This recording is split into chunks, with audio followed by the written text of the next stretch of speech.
Today, I'd like to welcome Comptroller General Gene Dodaro to the committee, and thank you. Thank you for your years of service to the American people.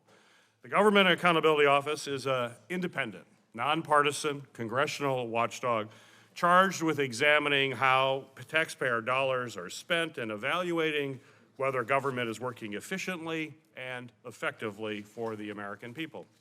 For over 30 years, GAO has reported on high-risk government programs and operations at the start of each Congress.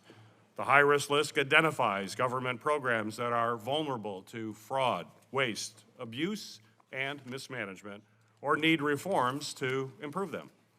The high-risk list and GAO's important oversight work have been a vital resource for this committee to identify problems and work on bipartisan legislation to improve the way that the federal government works each and every day. And I hope that we will continue those efforts in this Congress. Over the past 17 years, by addressing many of the concerns highlighted on the high-risk list, Congress and federal agencies have saved hardworking Americans more than $675 billion taxpayer dollars.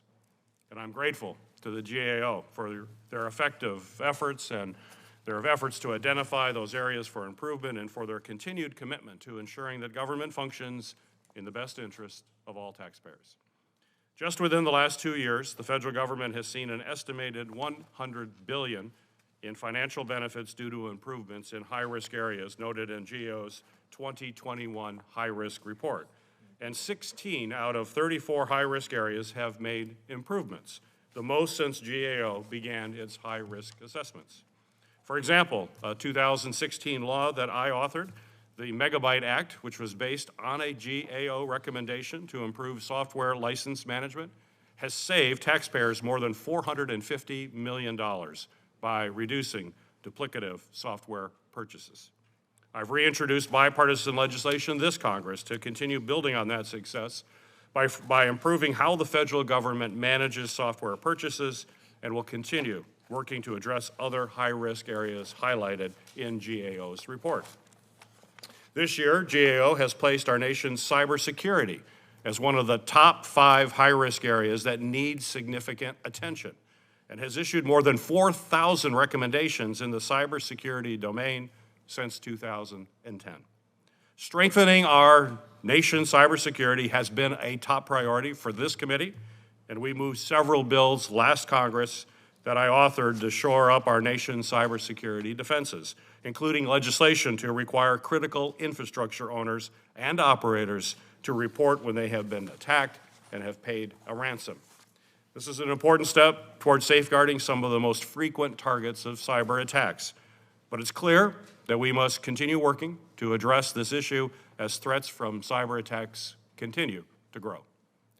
GAO has also highlighted challenges with hiring skilled cybersecurity and artificial intelligence experts to fill roles in federal government.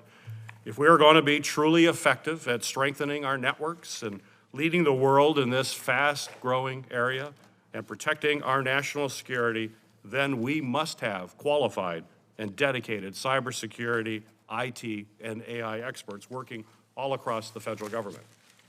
I've also authored legislation to address these skills gaps to ensure that we can fill these in-demand roles in cybersecurity and artificial intelligence fields, and will continue working with my colleagues in a bipartisan way to build a strong talent pipeline for the federal government. The latest high-risk list also includes the need to address toxic substances, including PFAS, also known as forever chemicals, that have contaminated communities in Michigan as well as all across our country. These chemicals can be found in food, air, water, and consumer products, adversely affecting the health of millions of Americans. PFAS exposure remains a serious issue, and the EPA must be able to accurately assess and monitor existing and emerging PFAS substances to determine whether they pose a harm to human health. I have pressed for the EPA and other agencies to increase cleanup efforts, and will continue conducting oversight to ensure that agencies are detecting and responding to the threat in a timely manner.